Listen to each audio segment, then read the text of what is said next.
Hey guys, this is an example video, and these are all examples where we're going to be using the precise definition of a limit and a specific epsilon. So here's the type of problem. You're going to be given an f of x, a c, and an epsilon, and we have to figure out what the limit is and the delta that fulfills the definition of the limit. Now, the definition that I'm referring to is this precise definition of the limit. So I've actually talked about this in depth in another video. This is not something I can give you a 30-second explanation of. There's kind of a lot that goes into this. So if you're interested in just kind of getting a more complete explanation of this, you can check that out. Otherwise, you can watch the examples and see if maybe you can start to piece some of this together. But this is going to be kind of our guiding information for the examples. So these are the three examples I'm going to go through in this video. So notice I was given that function, that c, and that epsilon. So we'll kind of unpack all that in a second. So let's start with the first example. So I need to use the precise definition of a limit to kind of guide me. So notice the structure of my limit. It's the limit as x approaches c of f of x equals L. So in this case, I have been given the function and the c, and I was told I have to find the L. So we can set this part up like this. So I need to find the limit as x approaches 2 of 3x plus 1. Now, this particular limit is pretty simple to find. I can just really plug in the 2. So if I do that, I get that this is equal to 7. Okay, so there's my limit. So this is my L. So I'm going to need this for the precise definition of the limit. So I was told that I want to find this delta that will make this condition true. So we're given an epsilon. This has to do with our y values. So we're actually going to start by using this part of the definition to help guide us. And if you watched my other video on the precise definition of a limit, you kind of get that we always start with the y values and we start with our epsilons, but now we're going about this in a more algebraic way. So what I'm going to do here is I'm going to use this f of x minus L is less than epsilon, and I'm basically going to fill in all of the values from up here.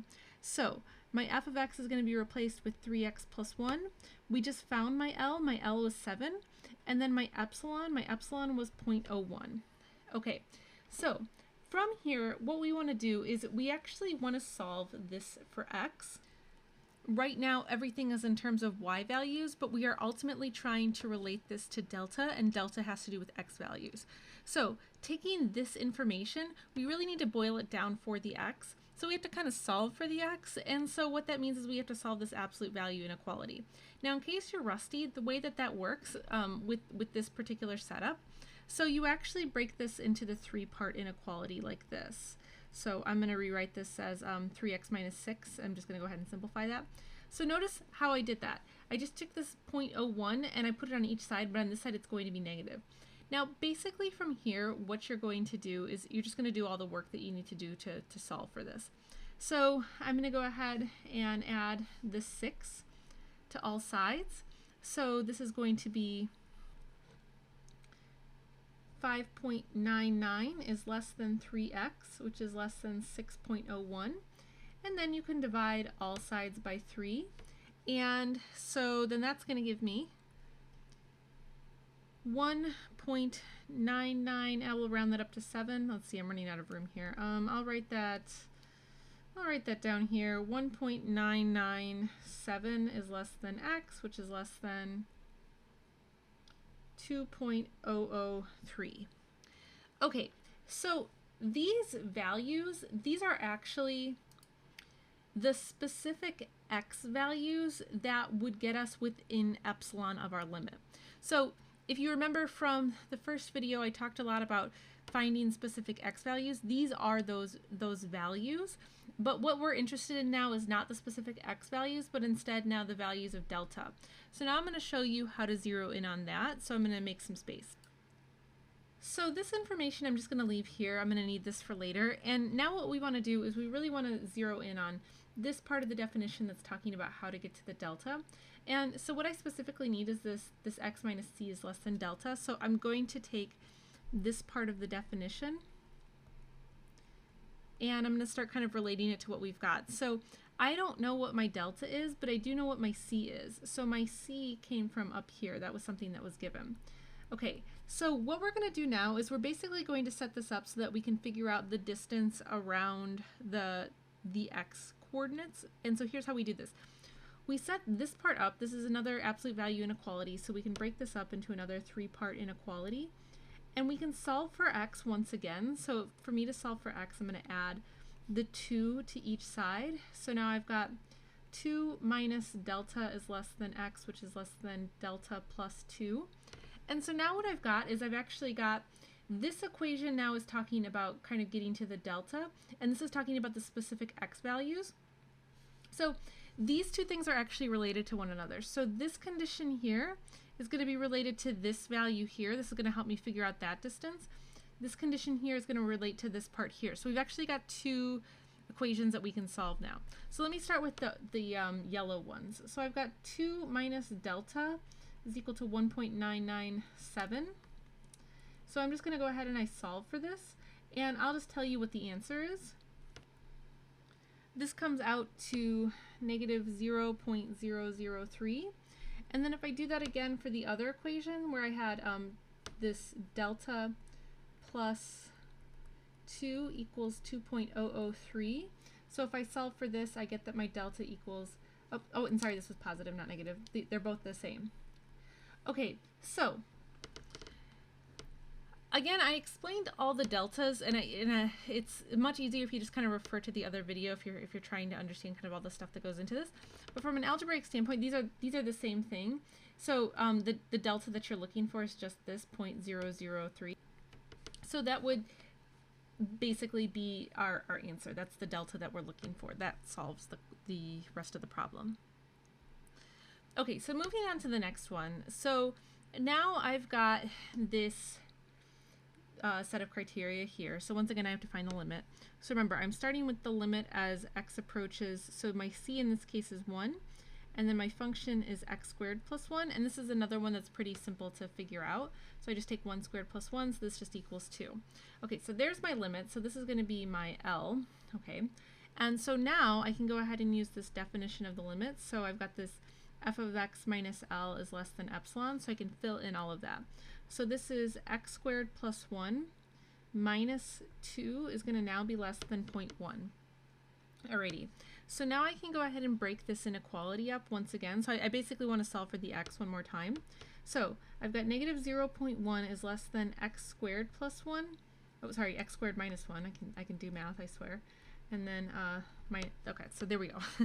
So now I can go ahead and add the 1 to all sides.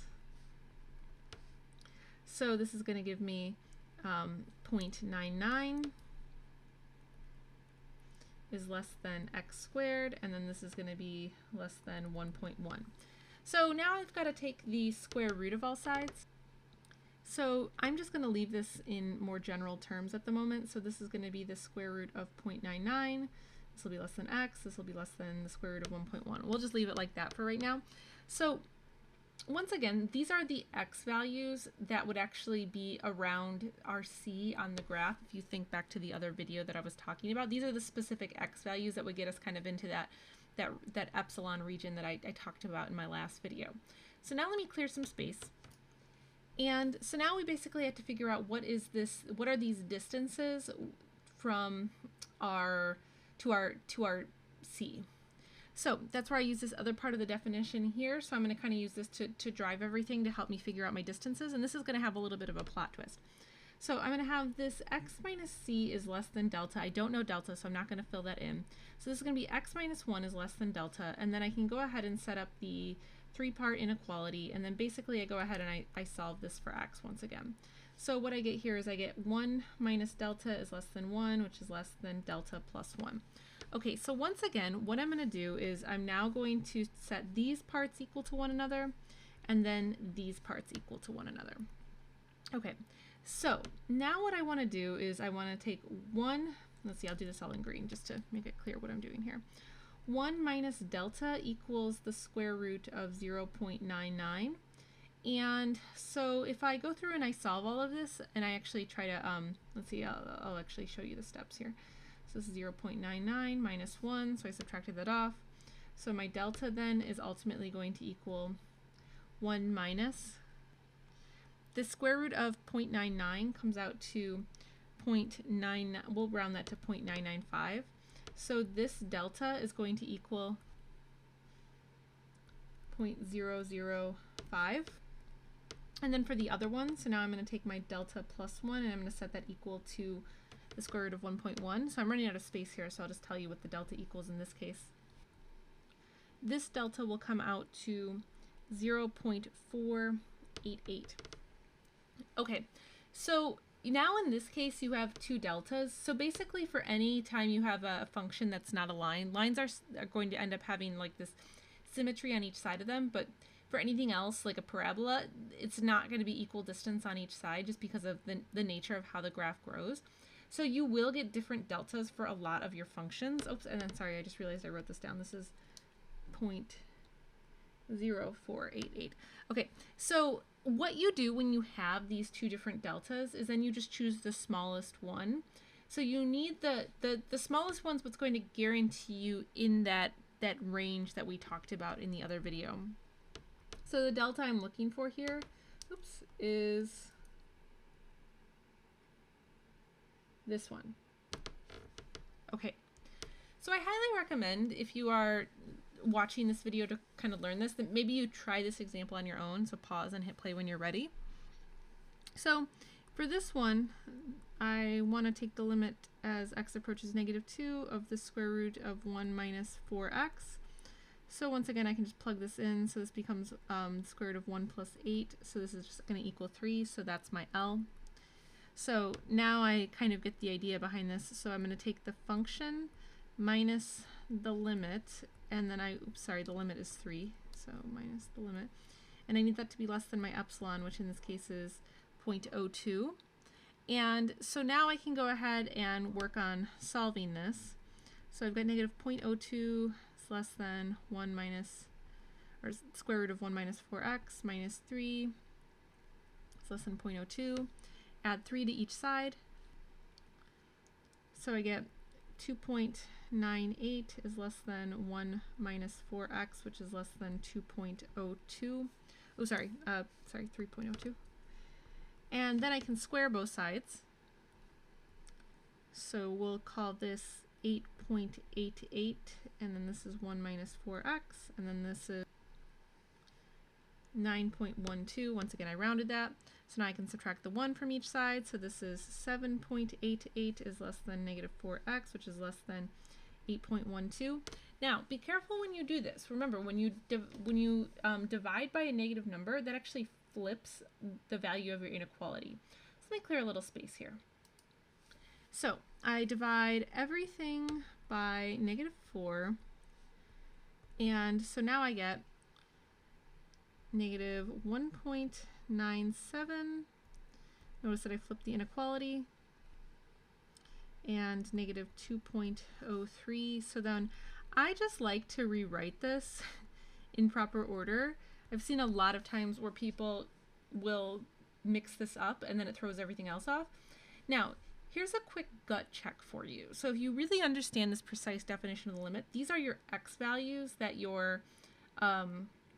that are kind of being formed around your c. So this is, once again, these are those x values that get you into that epsilon region. So these values should always be close to your c. They should be around your c. That's a quick gut check to make sure you're doing this right. So we can probably see what the delta is here, but I do want to just be precise with this algebraic process. So let me clear some space. And so now I'll work with the delta portion. So remember, this is going to be x minus c, so this ends up becoming x plus 2 is going to be less than delta. So I have negative delta is less than x plus 2, which is less than delta. So then I get negative 2 minus delta is less than x, which is less than delta minus 2. So I have this will equal this, and I have that this will equal this. Okay. So if I go ahead and set this up, now I've got negative 2 minus delta equals negative 2.03. So I'm going to omit all the work to figure this out, but what this should come out to is 0.03. And then if I go with the other side, so negative, let's see, this is delta minus 2 equals negative 1.97. So this also comes out to delta equals 0.03. Now, part of this is actually rounding. If I had taken these out a few more decimals, these actually wouldn't be the same deltas, but in this particular example, they came out to be the same deltas just because I rounded. So it doesn't matter which one you take in this case, but if you do have a choice of deltas, you always want to take the smaller one. So that wraps up this particular video. So if you have any other questions, feel free to drop them in the comments. Otherwise, I'll see you guys next time. Thanks for watching.